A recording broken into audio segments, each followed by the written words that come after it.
आज की इस क्लास में सभी भक्तों का स्वागत है। अभी हम कीर्तन से स्टार्ट करेंगे। जय राधा माधव कुंज बिहारी जय राधा माधव कुंज बिहारी जय गोपीजन वल्लभ गिरिवर धारी जय गोपीजन वल्लभ गिरिवर धारी यशोदानन्दन व्रज जनरञ्जन यशोदानन्दन व्रज जनरञ्जन यमुनातीरवनचारि यमुनातीरवनचारि जय राधा माधव कुंज बिहारी जय राधा माधव कुंज बिहारी हरे कृष्णा कृष्णा कृष्णा हरे हरे हरे राम राम राम हरे हरे हरे कृष्णा कृष्णा कृष्णा हरे हरे हरे राम राम राम हरे हरे हरे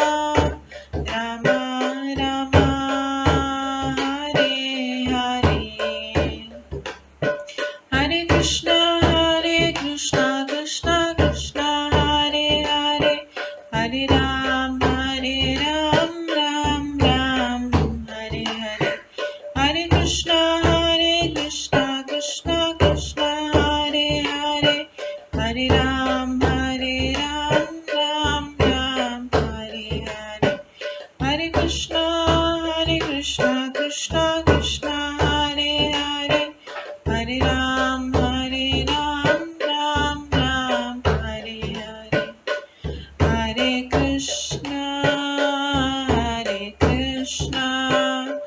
कृष्णा कृष्णा हरे हरे हरे राम राम राम हरे हरे हरे कृष्णा कृष्णा कृष्णा हरे हरे हरे राम राम राम हरे हरे जय राधा माधव राधे जय राधा गोविंद राधे जय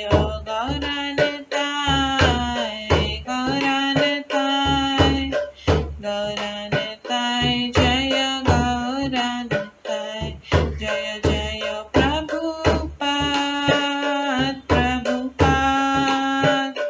प्रभुपाद जय जय प्रभुपाद जय जय गुरुदेव जय जय गुरुदेव नित्य गौर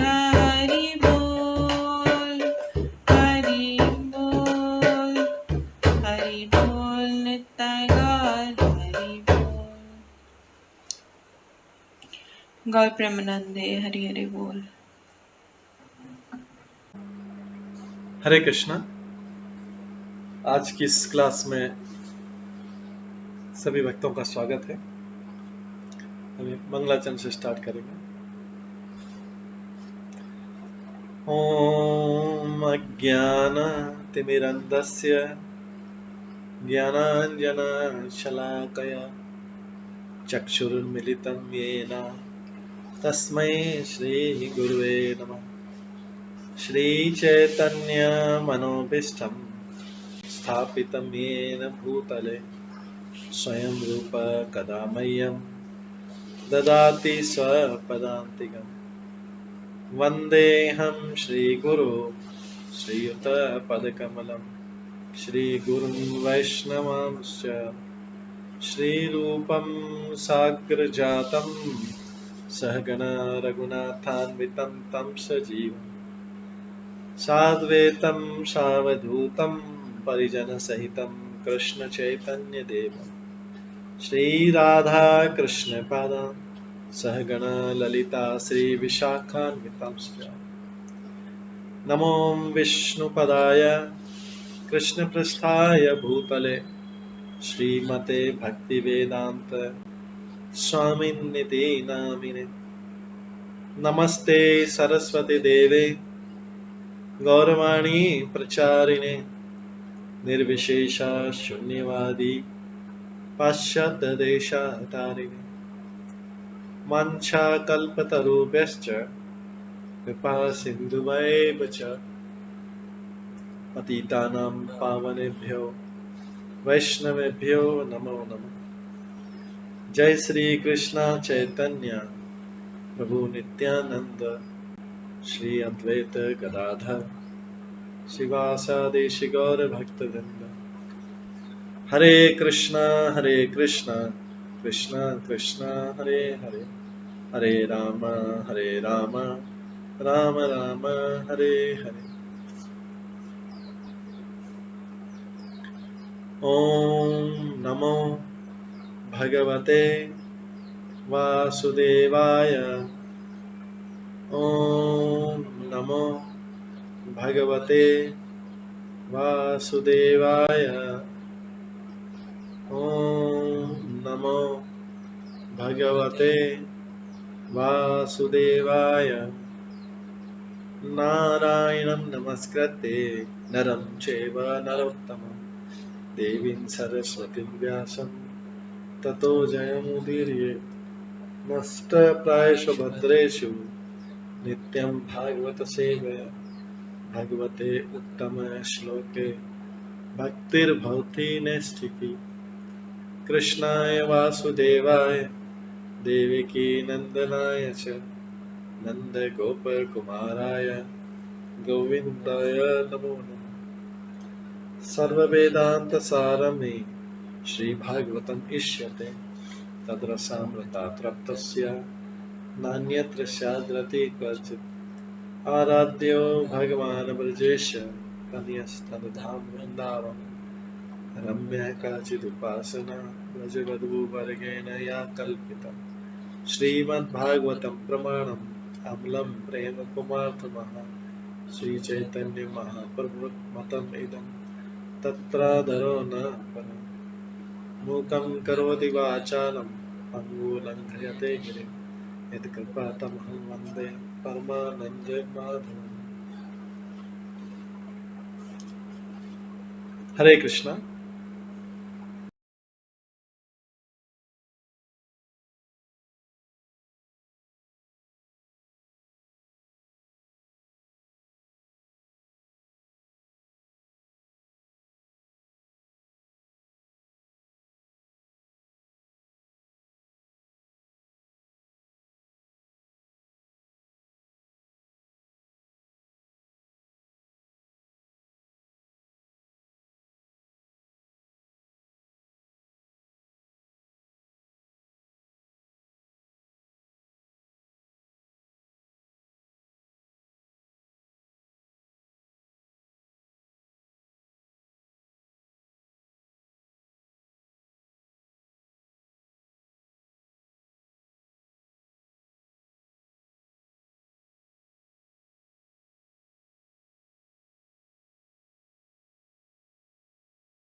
हरे कृष्णा। आज की इस क्लास में सभी भक्तों का स्वागत है।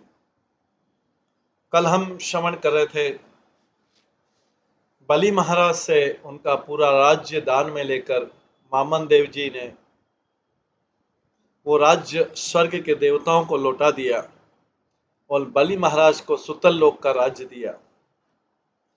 भगवान ने बलि महाराज को आश्वासन दिया कि अगले मनु के कार्यकाल में बलि महाराज स्वर्ग के राजा बनेंगे और तब तक के लिए उस सुतल लोक पर राज्य करें। ये जो सुतल लोक है, भगवान बोलते हैं ये मेरे द्वारा सुरक्षित रहेगा।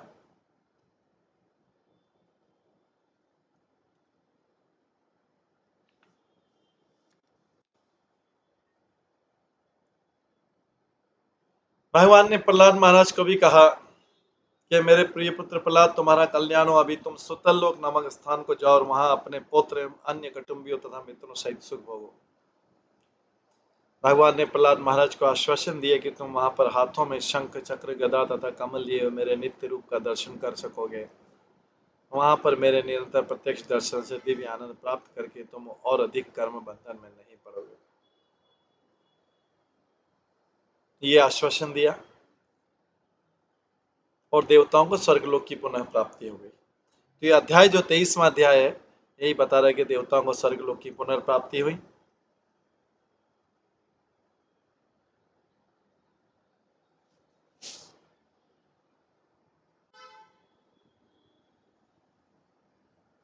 इसमें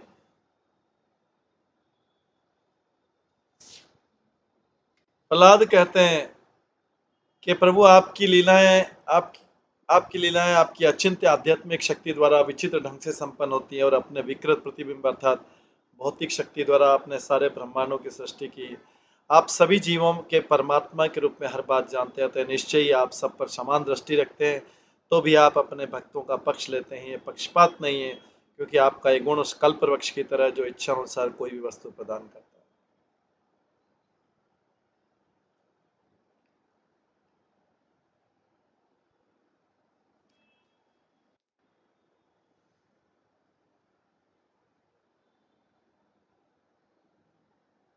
इसके बाद आगे श्री सुखदेव गोस्वामी कहते हैं इसी 8वें स्कंद के 23वें अध्याय के 11वें श्लोक में, आज्ञां भगवत राजन प्रहलादो बलिना सह बाढ़मिति अमल प्रज्ञ मूर्धिन आधाय कृतांजलि परिक्रम्यादि पुरुषम सर्वासुरचिमुपति प्रणत तत् अनुज्ञात प्रविवेश महाबिलम।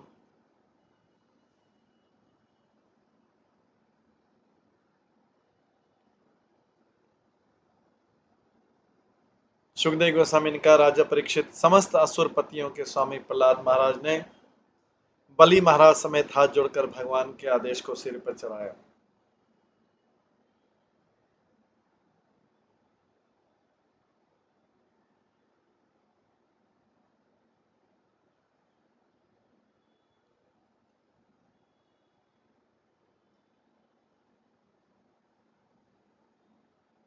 और भगवान से हाँ कहकर उनकी प्रतीक्षणा करके तथा उन्हें सादर प्रणाम करके उन्होंने सुतल लोक नामक अधोलोक में प्रवेश किया। प्रहलाद महाराज भी अभी अपने पोते के साथ में रहेंगे। अथा उष्ण सम्राजन हरि नारायणंतिके आसीनम ऋत्विजा मध्य सदसी ब्रह्मवादी नाम। तत्पश्चात भगवान हरि अथवा नारायण ने शुक्राचार्य को संबोधित किया, जो पुरोहितों के निकट ही सभा में बैठे थे। हे महाराज परीक्षित, ये सभी पुरोहित ब्रह्मवादी थे, अर्थात यज्ञ संपन्न करने के लिए वैदिक सिद्धांतों का पालन करने वाले थे। ब्रह्मन् शन्तनु शिष्यस्य कर्म छिद्रं वितन्वतः यत्तत् कर्मसु वैषम्यं ब्रह्म दृष्टम समम भवेत्। हे ब्राह्मण श्रेष्ठ शुक्राचार्य, आप यज्ञ में लगे अपने शिष्य बलि महाराज का अपराध या त्रुटि बतलाइए।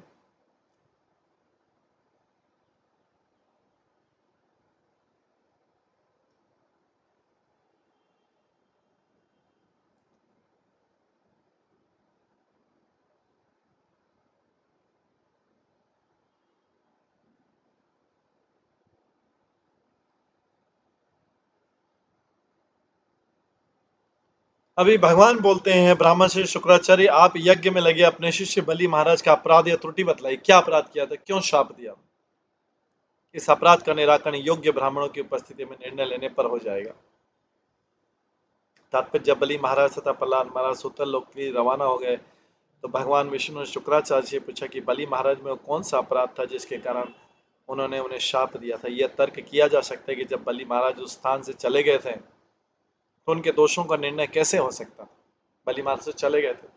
उसके उत्तर में भगवान विष्णु ने शुक्राचार्य को बताया कि वहां बलि महाराज की उपस्थिति आवश्यक नहीं थी, क्योंकि ब्राह्मणों की उपस्थिति में निर्णय हो जाने पर उनके सारे दोषों एवं कमियों का निराकरण हो जाएगा। जैसा कि अगले श्लोक में बताया गया, बलि महाराज का कोई दोष नहीं था, शुक्राचार्य ने वृथा ही उन्हें श्राप दे दिया था, फिर भी वो बलि महाराज के लिए अच्छा ही हुआ। शुक्राचार्य के हिसाब से उनकी सारी संपत्ति जाती रही, जिसका परिणाम यह हुआ कि भगवान ने उनकी भक्ति में प्रगाढ़ श्रद्धा के कारण उन पर कृपा की। निस्संदेह भक्त को सकाम कर्मों में लगने की आवश्यकता नहीं पड़ती, जैसा कि शास्त्र का कथन है, सर्वाहरणम अच्युतेज्य, अच्युत भगवान की पूजा करके हर एक को प्रसन्न किया जा सकता है। क्योंकि बलि महाराज ने भगवान को प्रसन्न कर लिया था, अतः उनके यज्ञ करने में कोई कमी नहीं थी। श्री शुकवाच श्री शुक्रवाच कुतस्तत्कर्म वैषम्यम यस्य कर्मेश्वरो भवान यज्ञ यज्ञ पुरुषः सर्वभावेन पूजितः। शुक्राचार्य ने कहा, प्रभु आप यज्ञ के भोक्ता हैं और सभी यज्ञों को संपन्न करने के लिए विधि प्रदाता हैं। आप यज्ञ पुरुष हैं, अर्थात आप ही वे पुरुष हैं जिनके लिए सारे यज्ञ किए जाते हैं। यदि किसी ने आपको पूरी तरह संतुष्ट कर लिया तो फिर उसकी यज्ञ करने में कोई त्रुटियां अथवा दोषों के रहने का अवसर ही कहाँ रह जाता है। तात्पर्य, भगवत गीता में भगवान कहते हैं, भोक्ता राम एकतरसाम सर्वलोका महेश्वरम, परम स्वामी भगवान ही वे असली पुरुष हैं जिन्हें यज्ञों के द्वारा संतुष्ट करना होता है। विष्णु पुराण में कहा गया, वर्णाश्रमाचारवता पुरुषेण परः पुमान् विष्णुराराध्यते पंथा नन्यत् तत्तोष कारणम।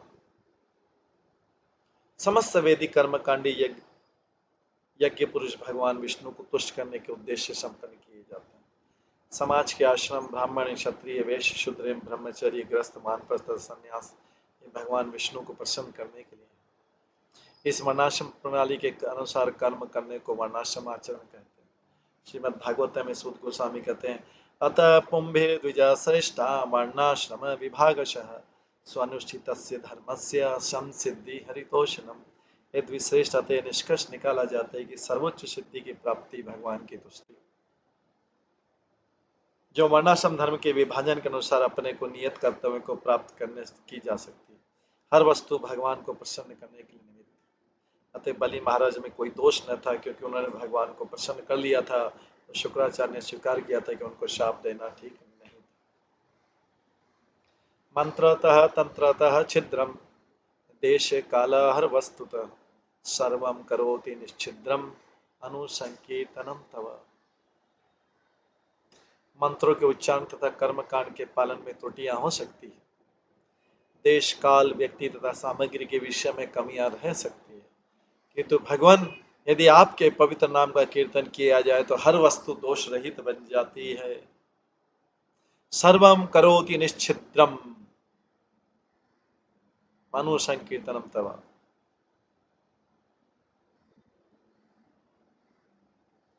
तात्पर्य, श्री चैतन्य महाप्रभु ने संस्तुति की, हरे नाम केवलम कलेव नास्ते गति अन्यथा। इस कला तथा दिखावे के युद्ध में उद्धार का केवल एक ही साधन है, वह है भगवान के पवित्र नाम का कीर्तन। इसके अतिरिक्त अन्य कोई रास्ता नहीं, अन्य कोई रास्ता नहीं। इस कलयुग में वैदिक कर्मकांड या यज्ञों को पूरी तरह से संपन्न करना अत्यंत दुष्कर है। शायद ही कोई वैदिक मंत्रों का ठीक से उच्चारण कर सकता हो या वैदिक अनुष्ठान के लिए सामग्री का संग्रह कर सकता हो। अतः इस युग के लिए जिस यज्ञ की संस्तुति की गई वह संकीर्तन यज्ञ, अर्थात भगवान के पवित्र नाम का निरंतर कीर्तन। यज्ञ संकीर्तन प्राय जंती सुमेध। जो लोग बुद्धिमान है और जिनके पास अच्छी दिमागी शक्ति है, वे वैदिक यज्ञों को संपन्न करने में समय न गंवाकर भगवान के पवित्र नाम का कीर्तन करें और इस प्रकार से यज्ञ को अच्छी तरह पूरा करें। मैंने देखा है कि अनेक धार्मिक नेताओं को यज्ञ करने एवं अपूर्ण यज्ञ की संपन्नता में लाखों रुपए खर्च करने की लत। यह उन लोगों के लिए शिक्षा है जो ऐसे अपूर्ण यज्ञ व्यर्थ ही संपन्न करते हैं। हमें श्री चैतन्य महाप्रभु की सलाह ग्रहण करनी चाहिए। यज्ञ संकीर्तन प्राय यजति सुमेर। यद्यपि शुक्राचार्य कट्टर कर्मकांडी ब्राह्मण थे किंतु उन्होंने भी स्वीकार किया निश्चिद्रम अनुसंकीर्तन तवे। हे भगवान, आपके पवित्र नाम का कीर्तन सब कुछ पूर्ण कर देता है। कलयुग में वैदिक कर्म कांडों को पहले की तरह पूरी तरह संपन्न नहीं किया जा सकता।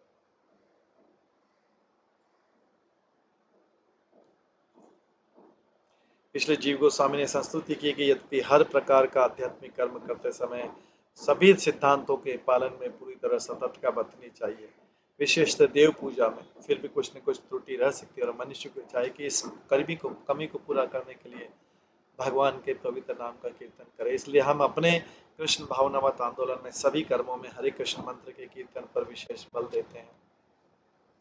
तथापि वदत भूमन् करिष्यामि अनुशासनम् एतत् श्रेय परम पुंसाम यत्तव आज्ञानुपालनम।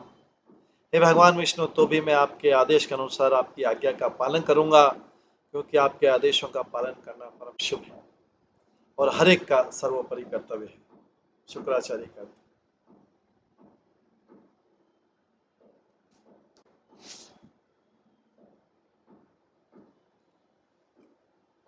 श्री शुक्रवाचा, पहले शुक्राचार्य बोल रहे, श्री शुक्रवाचा था, अभी शुक्रवाचा।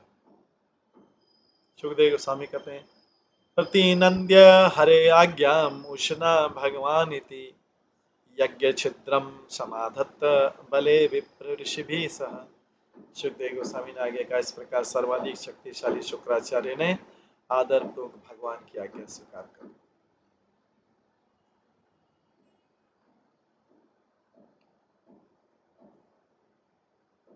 उन्होंने श्रेष्ठ ब्राह्मणों के साथ बलि महाराज द्वारा संपन्न यज्ञ की त्रुटियों को पूरा करना शुरू कर दिया।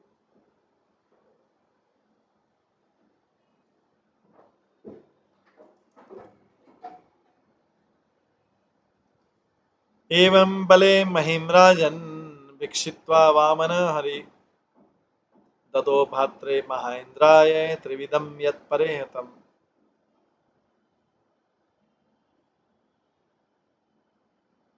हे राजा परीक्षित, इस प्रकार भिक्षा के रूप में बलि महाराज की सारी भूमि लेकर वामन देव ने उसे अपने छोटे भाई इंद्र को दे दिया, जिसे इंद्र के शत्रु ने ले लिया था, देवताओं को दिला दिया। छोटे भाई कैसे हुए? क्योंकि वामन देव के माता थी अदिति, अदिति के पुत्र थे इंद्र और सारी देवता। अब वामन देव तो बाद में हुए, इसलिए इंद्र उनके पहले हो गए थे। इंद्र बड़े भाई हुए और उसी अदिति से वामन देव हुए, वो छोटे भाई हुए।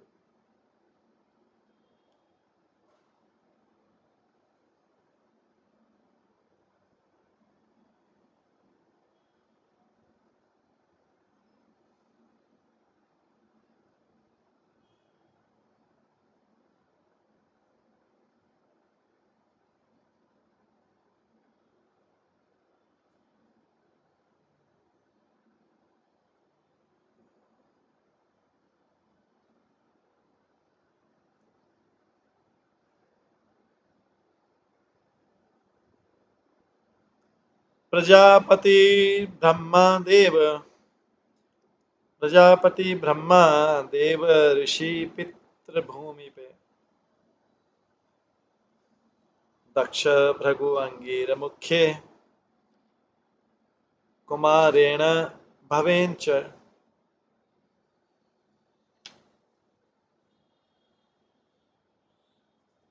कश्यपस्य दीते प्रीत्ये सर्वभूत भवाय च लोकानाम लोकपालानाम अकरोत वामनम पतिम। ब्रह्मा जी ने, जो राजा दक्ष तथा अन्य सभी प्रजापतियों के स्वामी हैं, सारे देवताओं, महान संतों, पितृलोक के वासियों, मनुओं, मुनियों, दक्ष, भृगु तथा अंगिरा जैसे नायकों एवं कार्तिकेय तथा शिव जी सहित भगवान वामन देव को हर एक के संरक्षण के रूप में स्वीकार किया।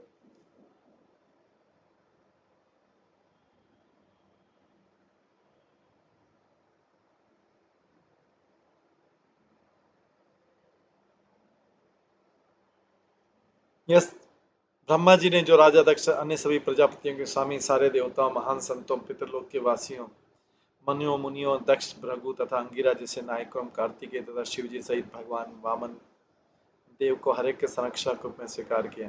ये सब उन्होंने कश्यप मुनि तथा उनकी पत्नी अदिति की प्रसन्नता के लिए ब्रह्मांड के समस्त वासियों तथा उनके विभिन्न नायकों के कल्याण के लिए किया।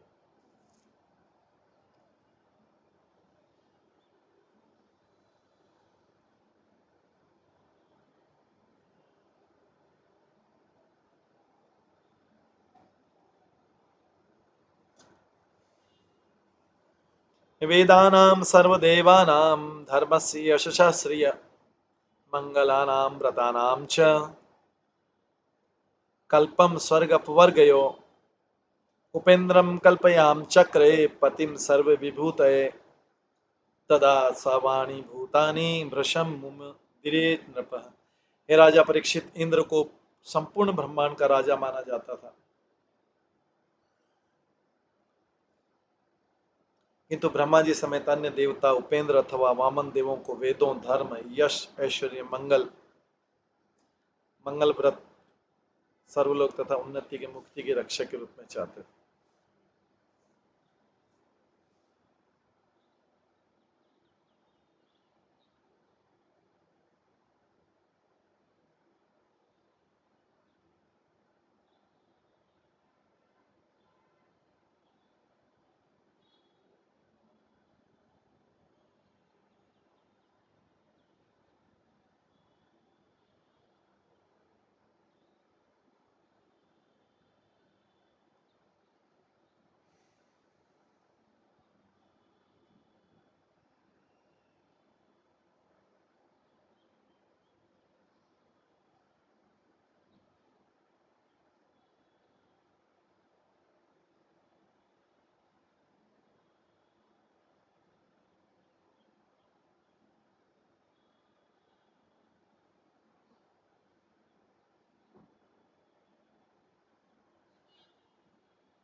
इंद्र को संपूर्ण ब्रह्मांड का राजा माना जाता था, किंतु ब्रह्मा जी समेत अन्य देवता उपेंद्र अर्थात वामन देवों को वेदों धर्म यश ऐश्वर्य मंगल व्रत स्वर्गलोक तक उन्नति तथा मुक्ति के रक्षक के रूप में चाहते थे। इसलिए उन्होंने उपेंद्र अर्थात भगवान वामन देव को सबका परम स्वामी स्वीकार किया। इस निर्णय से सारे जीव अत्यधिक प्रसन्न हुए। ततः ततस्त्विन्द्र ततस्त्विन्द्र पुरस्कृत्य देवयानेन वामनं लोकपाले दिवं निन्ये ब्रह्मणा च अनुमोदितः। तत्पश्चात स्वर्ग लोगों के सारे प्रधानों सहित स्वर्ग के राजा इंद्र वामन देव को अपने समक्ष करके ब्रह्मा की अनुमति से उन्हें देवी वायुयान में बिठाकर स्वर्ग लोक ले गए। प्राप्य त्रिभुवनम चैन्द्र उपेन्द्र भुजपालितः श्रिया परमया जुष्ट मुमुदे गत सातुस। इस प्रकार भगवान वामन देव की बाहुओं से रक्षित होकर स्वर्ग के राजा इंद्र ने तीनों लोकों का अपना राज्य पुनः प्राप्त कर लिया और निर्भय होकर तथा पूर्णतः संतुष्ट होकर वे अपने परम ऐश्वर्यशाली पद पर पुनः प्रतिष्ठित कर दिए गए। इंद्र को फिर से राज सिंहासन मिला। ब्रह्मा शर्व कुमारश्च भृगु आद्या मुनय नृपः पितरः सर्वभूतानि सिद्धा वैमानिका च ये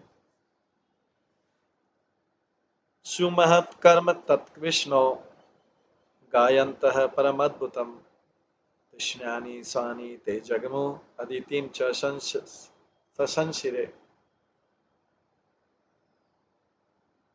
ब्रह्मा जी शिव जी कार्तिकेय महर्षि भृगु अन्य संत पितृलोक के वासी तथा सिद्धलोक के निवासी एवं वायुयान द्वारा बाह्य आकाश की यात्रा करने वाले जीवों के समेत वहां पर उपस्थित सारे मनुष्यों ने भगवान वामन देव के असामान्य कार्यों की महिमा का गायन किया।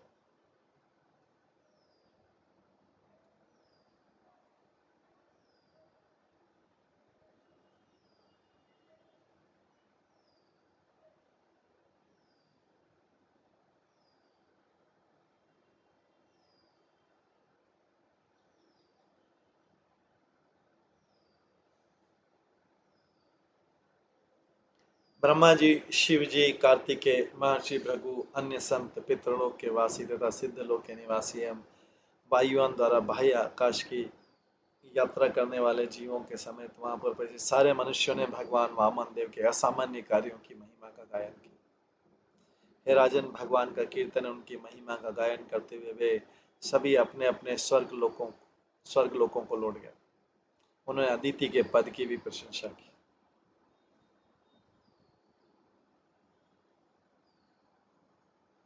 सर्वमेतत् मयाख्यातं भवतः कुलनंदन गुरुक्रमस्य चरितं श्रोतॄणाम् अगमोचनम्।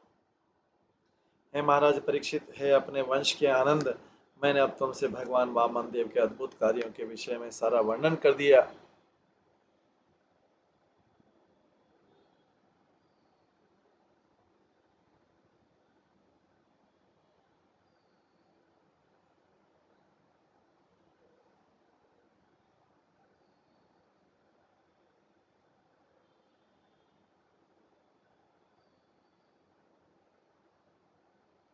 जो लोग इसे सुनते हैं वे निश्चित रूप से पाप कर्मों के सभी फलों से मुक्त हो जाते हैं।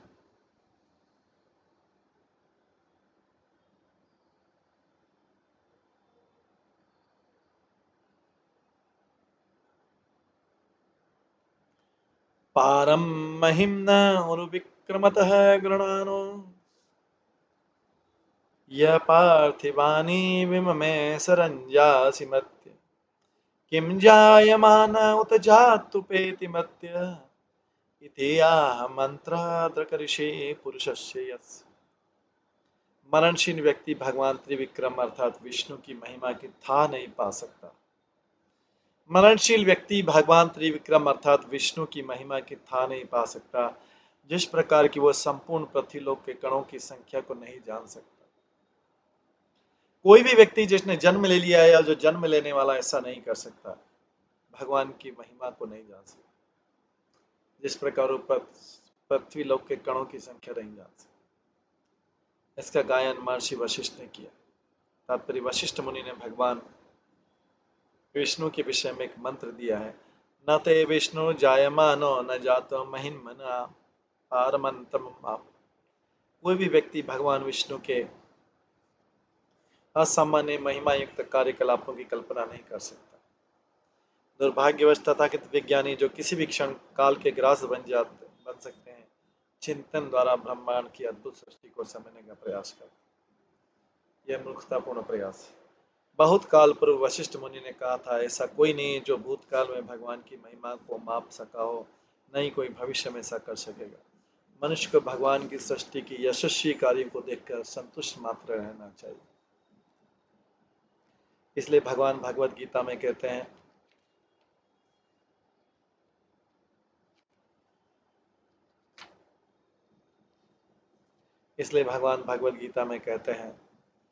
विष्टभ्याम इदम कृष्णम एकांशेन स्थितो जगत। मैं अपने एकाकी अंश से संपूर्ण ब्रह्मांड में व्याप्त रहता हूँ, उसका पालन करता हूँ। भौतिक जगत में असंख्य ब्रह्मांड हैं, उनमें से प्रत्येक में असंख्य लोक हैं जो भगवान की भौतिक शक्ति के प्रतिफल माने जाते हैं। फिर भी यह ईश्वर की सृष्टि का जो यह भौतिक सृष्टि ईश्वर की सृष्टि का चतुर्थांश ही, शेष 3/4 सृष्टि आध्यात्मिक जगत। तथाकथित विज्ञानी एक ही ब्रह्मांड के अनंत लोकों में से चंद्रमा तथा मंगल तक को नहीं समझ पाते, किंतु भगवान की सृष्टि तथा उनकी असाधारण शक्ति की अवहेलना करने का प्रयास।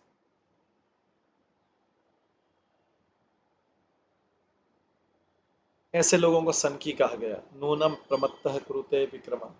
ऐसे सनकी लोग भगवान उरुक्रम के यशस्वी कार्यों को नकारने में व्यर्थ ही समय, शक्ति तथा धन का व्यय करते।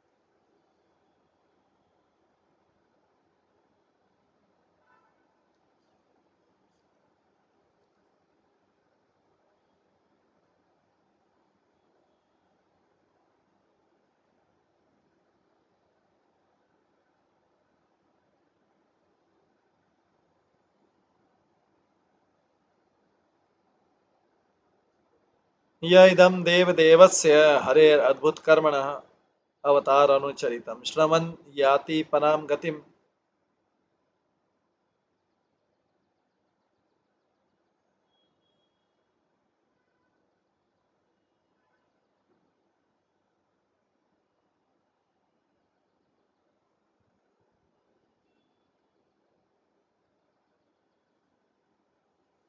यदि कोई पूर्ण पुरुषोत्तम भगवान के विभिन्न अवतारों के असामान्य कार्यकलापों का श्रवण करता है तो निश्चित रूप से स्वर्ग लोक को भेजा जाता है या अपने घर को अर्थात भगवान के धाम को वापस जाता है।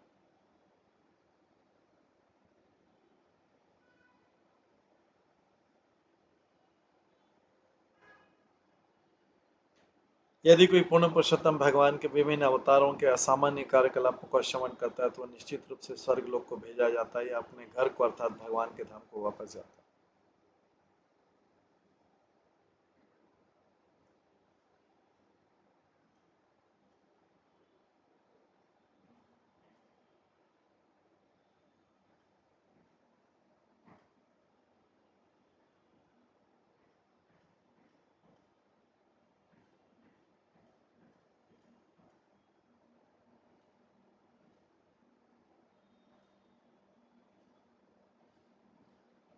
क्रियमाणे कर्मणीदम देवे पित्रे अथ मानुषे यत्र यत्र अनुकीर्त्यते तत् तेषां सुकृतं विदु।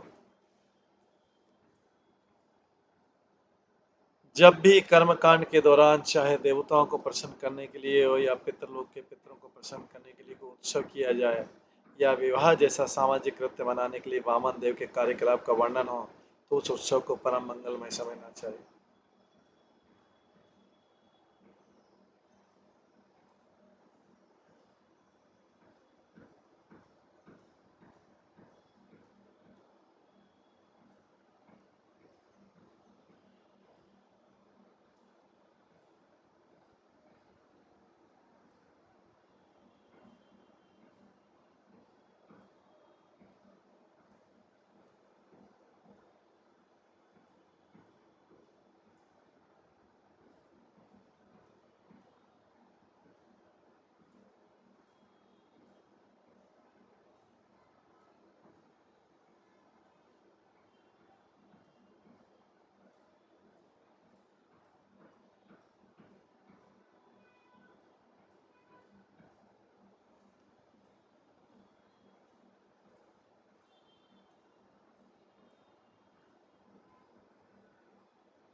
तात्पर्य उत्सव तीन प्रकार के होते हैं। भगवान या देवताओं को प्रसन्न करने के लिए उत्सव, सामाजिक उत्सव जैसे विवाह एवं जन्मदिन एवं पितरों को प्रसन्न करने के लिए उत्सव या श्राद्ध। इन सभी उत्सवों में विविध कार्यों पर प्रचुर धन खर्च किया जाता है, किंतु यहाँ पर सुझाव दिया जाता है यदि इनके साथ साथ वामन देव के अद्भुत कार्यों का पाठ होता रहे तो निश्चित रूप से उत्सव सफल तथा त्रुटि रहित रहेगा। इस प्रकार से देवताओं को स्वर्गलोक की पुनः प्राप्ति हुई।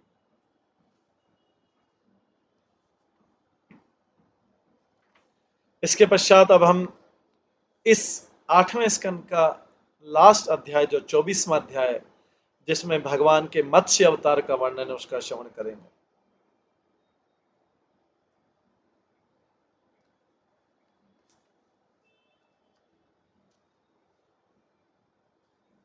इसको भगवान का मत्स्य अवतार अध्याय 24 जो 8वें स्कंद का अंतिम अध्याय, इसमें राजा परीक्षित कहते हैं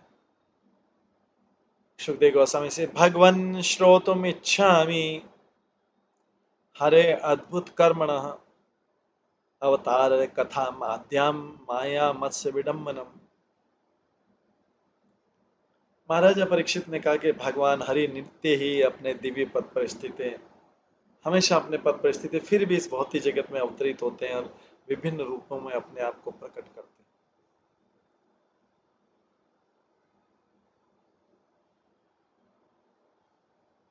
उनका पहला अवतार, परीक्षित महाराज बताते हैं, उनका पहला अवतार एक बड़ी मछली के रूप में हुआ था। हे सर्वाधिक सुखदेव गोस्वामी, मैं आपसे उस मत्स्य अवतार की लीलाएं सुनने का इच्छुक हूं। अभी वामन अवतार की कथा सुनी और इसमें हमने पहले देवता और असुरों के बीच में युद्ध हुआ था, तो भगवान ने अजित अवतार लिया था, मोहिनी अवतार लिया था, धन्वंतरी अवतार लिया था। उससे पहले भगवान हरि ने गजेंद्र को बचाया था, गजेंद्र को संकट से। और उससे पहले जो है मनुओं के प्रशासन में भगवान जो है अलग अलग रूप में अलग अलग अवतार लेते हैं हर मनु का। तो पूरा ये भगवान के अवतारों का वर्णन था। इसमें अभी परीक्षित महाराज सुखदेव गोस्वामी से भगवान के मत्स्य अवतार के बारे में सुनना चाहते हैं। परीक्षित महाराज कहते हैं भगवान हरि नित्य है, अपने दिव्य पद पर स्थित है, फिर भी इस भौतिक जगत में अवतरित होते हैं और विभिन्न रूपों में अपने आप को प्रकट करते हैं।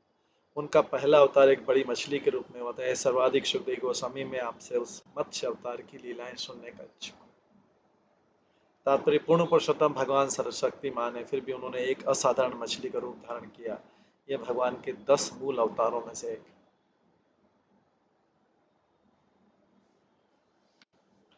यथार्थम अदधात रूपम मत्स्यम लोग जुगुत्सितम तम प्रकृति दुर्मशम कर्मग्रस्ति विवेश्वरः एतत् न भगवन् सर्वं यथावत् वक्तुम् अर्हसि उत्तम श्लोक चरितम सर्वलोक सुख आवहम। किस कारण से भगवान ने कर्म नियम के अंतर्गत विविध रूप धारण करने वाले सामान्य जीव की भांति गरित मछली का रूप स्वीकार किया? किस कारण से भगवान ने? परीक्षित महाराज पूछते हैं। कर्म नियम के अंतर्गत विविध रूप धारण करने वाले सामान्य जीव की भांति गरित मछली का रूप स्वीकार किया। मछली का रूप निश्चित रूप से गरित एवं घोर पीड़ा से पूर्ण होता है। हे प्रभु, इस अवतार का क्या प्रयोजन था? कृपा करके मुझे समझाइए, क्योंकि भगवान की लीलाओं का श्रवण हर एक के लिए मंगलकारी है।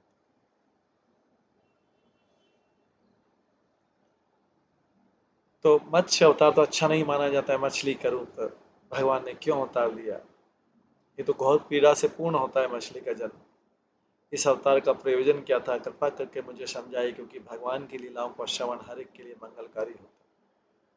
तात्पर्य महाराज परीक्षित ने सुखदेव गोस्वामी से जो प्रश्न पूछा वो भगवद गीता में स्वयं भगवान द्वारा बताए गए सिद्धांत पर आधारित है। क्या? यदा यदाहि धर्मस्य ग्लानिर्भवति भारत अभ्युत्थानामधर्मस्य तदात्मानं सृजाम्यहम्। जब जब और जहां जहां धर्म को ह्रास होता है, अधर्म को उत्थान होता है, तब तब है भरत के वंशज मैं स्वयं अवतरित होता हूँ। भगवान को अपने हर अवतार में जगत को अधर्म से बचाने और विशेषकर अपने भक्तों की रक्षा करने के लिए प्रकट होता है। उदाहरणार्थ वामन देव अपने भक्त बलि महाराज को बचाने के लिए प्रकट हुए। उसी प्रकार जब भगवान ने गरित मछली का रूप स्वीकार किया तो अवश्य किसी भक्त पर कृपा करने के लिए ऐसा किया हो।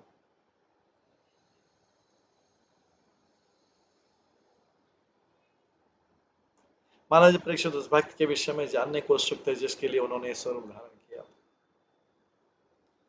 श्री सूत उवाच इति उक्त विष्णुरातेन भगवान बादरायणी उवाच चरितम विष्णु मत्स्य रूपेण यत्कृतम्। सूत गोस्वामी ने कहा, जब परीक्षित महाराज ने सुखदेव गोस्वामी से इस प्रकार जिज्ञासा प्रकट की तो उन महान शक्तिशाली साधु पुरुष सुखदेव गोस्वामी ने भगवान की मत्स्य अवतार की लीलाओं का वर्णन करना आरंभ किया।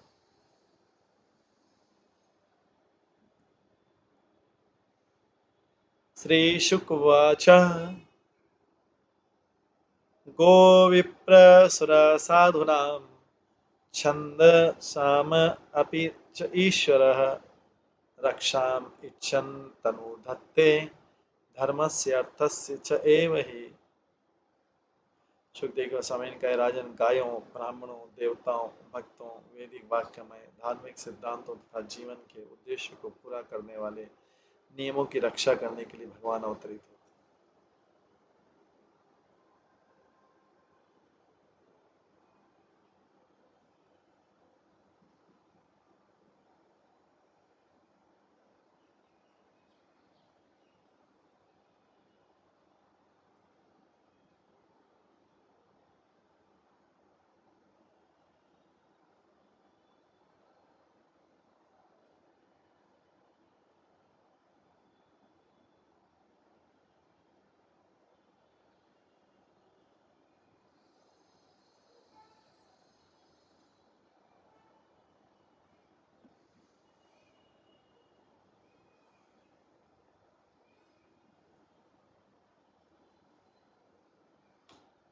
सुखदेव कृष्ण राजन, गायों, ब्राह्मणों, देवताओं, भक्तों, वैदिक वाक्य में धार्मिक सिद्धांत तथा जीवन के उद्देश्य को पूरा करने वाले नियमों की रक्षा करने के लिए भगवान अवतरित होते हैं।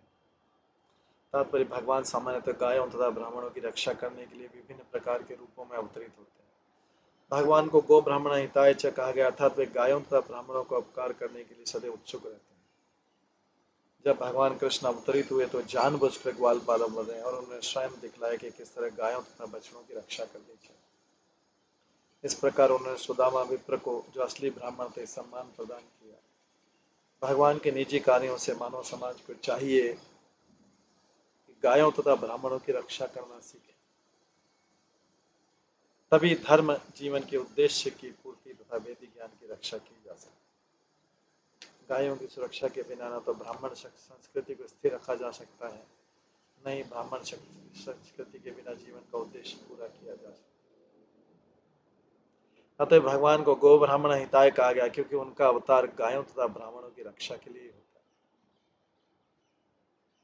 है। दुर्भाग्यवश क्योंकि कलयुग में गायों की तथा ब्राह्मण संस्कृति की रक्षा नहीं हो पाती है, प्रत्येक वस्तु डामाडोल की स्थिति है। यदि मानव समाज ऊपर उठना चाहता है तो समाज के नायकों को भगवद गीता के आदेशों का पालन करना चाहिए और गायों, ब्राह्मण तथा ब्राह्मण संस्कृति को रक्षा प्रदान करनी चाहिए।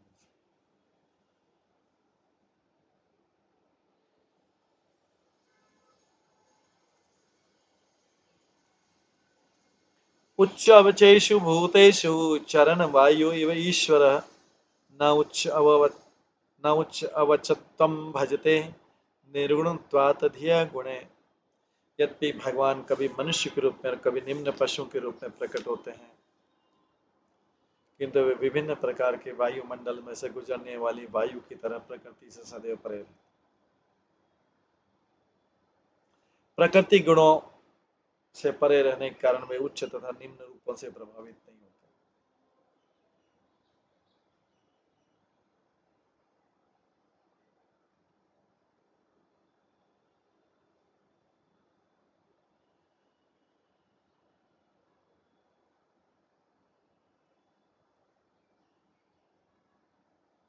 तात्पर्य, भगवान भौतिक प्रकृति के स्वामी, मया दक्षिण प्रकृति सूयते सचराचरम।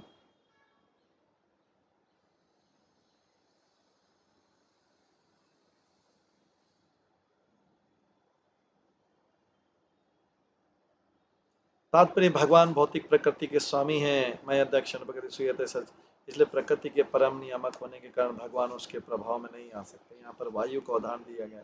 यद्यपि वायु अनेक स्थानों से होकर बहती, किंतु वो इन स्थानों के गुणों से प्रभावित नहीं होती। यद्यपि वायु में कभी कभी गंदे स्थान की गंध आ जाती है, किंतु उसे उस स्थान से कुछ लेना देना नहीं रहता है। इसी प्रकार भगवान सर्वशुभ तथा सर्व मंगलकामी होने के कारण कभी भी किसी साधारण जीव की भांति भौतिक गुणों से प्रभावित नहीं होता। भगवान कभी मनुष्य रूप में, कभी निम्न पशु के रूप में आते हैं, किंतु वे वायु की तरह, जैसे वायु चाहे गंदे स्थान से जाए चाहे अच्छे स्थान से जाए, थोड़ी देर के लिए दुर्गंध सुगंध हो सकता है, लेकिन वायु प्रभावित नहीं होती, प्रकृति से सदैव परे रहती है। प्रकृति के गुणों से परे रहने के कारण वे उच्च तथा निम्न रूपों से भगवान प्रभावित है, चाहे मत्स्य अवतार लेने, चाहे कोई भी अवतार। पुरुष है प्रकृति स्थो ही भुंगते प्रकृति जान गुणान। जब जीव भौतिक प्रकृति में रहता है तो उसके गुणों से प्रभावित होता है, किंतु भगवान कभी भी प्रभावित नहीं होते। जो इसे नहीं जानता वह भगवान का निरादर करता हुआ उसे उन्हें सामान्य जीव मानता है। अजानंती माम परम भाव जानता, मूर्ख ये ऐसे निष्कर्ष पर पहुंचते हैं क्योंकि वे भगवान के दिव्य गुणों से अनजान रहते। आसित अतीत कल्पांते ब्राह्मो नैमेन्तिकलय समुद्रो भूता तत्र लोकाभु आदय नृपः। हे राजा परीक्षित, विगत कल्प के अंत में ब्रह्मा दिन का दिन समाप्त होने पर, चूंकि ब्रह्मा के रात्रि में निद्रा में रहते प्रलय आ गई और तीनों लोग समुद्र के जल से प्लावित हो गए। तो ब्रह्मा जी के हर कल्प के अंत में आंशिक प्रलय होता है।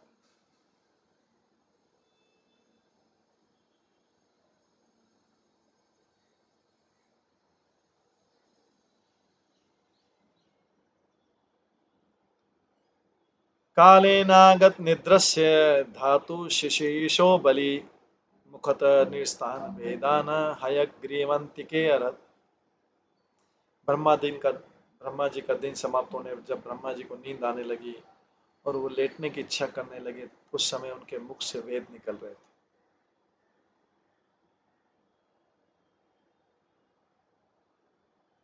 ब्रह्मा जी के दिन समाप्त होने पर जब ब्रह्मा जी को नींद आने लगी, रात्रि होने लगी, तो उन लेटने की इच्छा करते समय उनके मुख से वेद मंत्र निकल पड़े।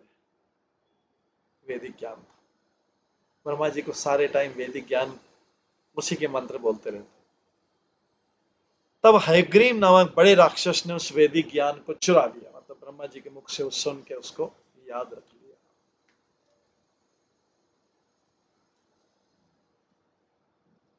अब वो वैदिक मंत्र गलत व्यक्ति के पास पहुंच गया। तो ज्ञात्वा तद्दानवेन्द्रस्य हयग्रीवस्य चेष्टितं दधार शफरी रूपम भगवान हरीश्वरः। यह जानकर कि यह कार्य महान असुर हयग्रीव ने किया है, भगवान को पता लग गया। तो सर्वैश्वर्यशाली भगवान हरि ने मछली का रूप धारण किया और उस असुर को मारकर वेदों को बचाया। उस असुर को मारकर वेदों को बचाया। तो भगवान ने किस लिए मत्स्य अवतार लिया?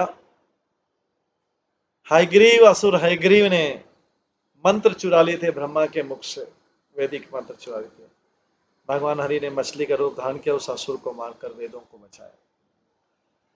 क्यों वे मछली का रूप क्यों धारण किया? क्योंकि प्रत्येक वस्तु जल में निमग्न हुई थी, तो वेदों को बचाने के लिए भगवान के लिए मछली का रूप धारण करना आवश्यक हो गया था।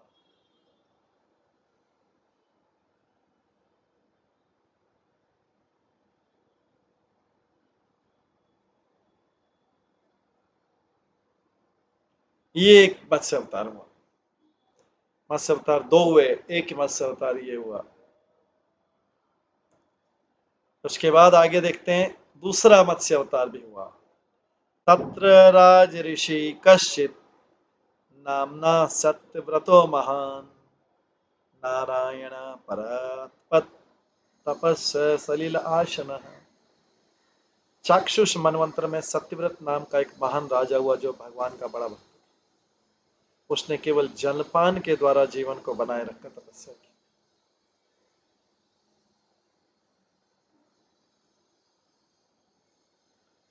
तात्पर्य, भगवान ने वेदों को बचाने के लिए एक बार स्वयंभू मनवंतर के शुरू में मछली का रूप धारण किया था, वो अभी जो चल रहा है।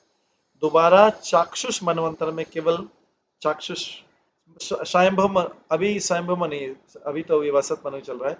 सबसे पहला जो मनु था स्वयंभू मनु था, उसमें मछली का रूप धारण किया था। दूसरा चाक्षुष मनु जो चौथा,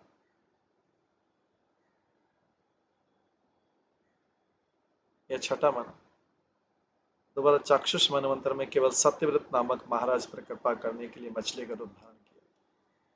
जिस प्रकार वराह के दो अवतार हुए, उसी प्रकार मछली के भी दो अवतार हुए। भगवान ने एक मत्स्य अवतार हयग्रीव को मारकर वेदों की रक्षा करने के धारण किया, और दूसरा मत्स्य अवतार राजा सत्यव्रत पर कृपा करने के लिए किया। यशो अस्मिन् महाकल्पे तनया स विवस्वतः श्राद्धदेव इति ख्यात मनुत्वे हरिणार्पिता। इस वर्तमान कल्प में राजा सत्यव्रत बाद में सूर्यलोक के राजा विवस्वान का पुत्र बना और श्राद्ध देव के नाम से विख्यात। भगवान की कृपा से उसे मनु का पद प्राप्त।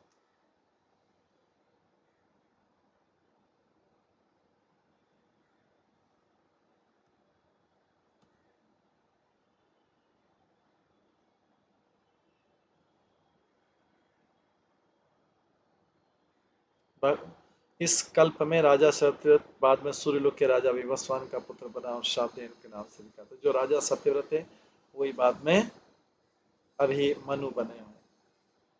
भगवान की कृपा से उसे मनु का प्राप्त। और सातवें, एकदा कृतमालायां कुर्वतः जलतर्पणम् तस्यांजलि उदक काचित शफरी एकाभिपद। अब ये दूसरे मत्स्य अवतार की घटना का वर्णन हो रहा है कि एक दिन जब राजा सत्यव्रत कृतमाला नदी के तट पर जल का तर्पण करके तपस्या कर रहा था, तो उसकी अंजुलि के जल में एक छोटी सी मछली आ गई। अंजुलि से जल लिया, उसमें छोटी सी मछली आ गई।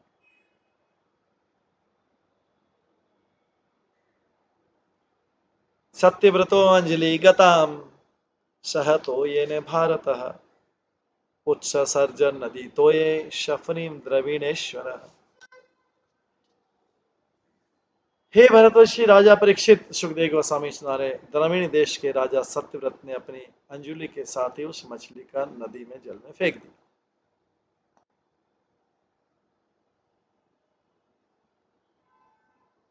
अब उसके बाद की क्या कथा होती है वो हम कल की क्लास में श्रवण करेंगे।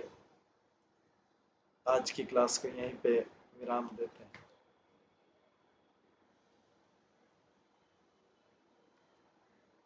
एक दो श्लोक और कर लेते हैं।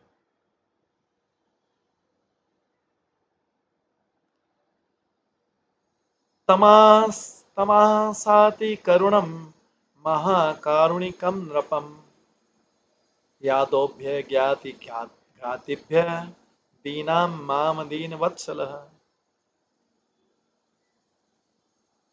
कथम विसर्जसे राजन विहिताम अस्मिन् सरित जले। उस बेचारी छोटी मछली ने अत्यंत कृपालु राजा सत्यव्रत से करुणा स्वरूप करुणापूर्ण स्वर में कहा, हे दीनों के रक्षक राजा, आप मुझे नदी के जल में क्यों फेंक रहे हैं। छोटी सी मछली के जब अंजलि में आगे थे, राजा ने उसको फेंक दिया। बोलती, दीनों के रक्षक राजा, आप मुझे नदी के जल में क्यों फेंक रहे हैं। वहां पर अन्य जलचर हैं जो मुझे मार सकते हैं। मछली छोटी सी बोल रही, मैं उनसे भयभीत हूं, अत्यंत भयभीत। तो मत्स्य पुराण में कहा गया है, अनंत शक्ति भगवान मत्स्य रूपी जनार्दन क्रीडार्थ याचे यामास स्वयं सत्यव्रतम। भगवान में अनंत शक्ति होती है, फिर भी उन्होंने अपने मत्स्य रूप की लीला से में सत्यव्रत से रक्षा की याचना की।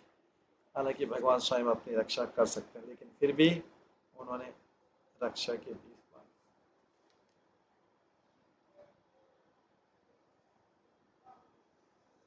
अब आगे सत्यव्रत मुनि की रक्षा कैसे करते हैं वो हम कल की क्लास में श्रवण करेंगे। आज की क्लास कहीं पे विराम देते हैं। सभी भक्तों का बहुत बहुत धन्यवाद। सब भक्तों के लिए एक बार हरे कृष्ण महामंत्र का जप करते हैं। हरे कृष्णा कृष्णा कृष्णा हरे हरे, हरे राम राम राम हरे। श्रीमद् भागवतम महापुराण की जय, श्रील प्रभुपाद की जय, सभी भक्त गणों की जय। हरे कृष्ण।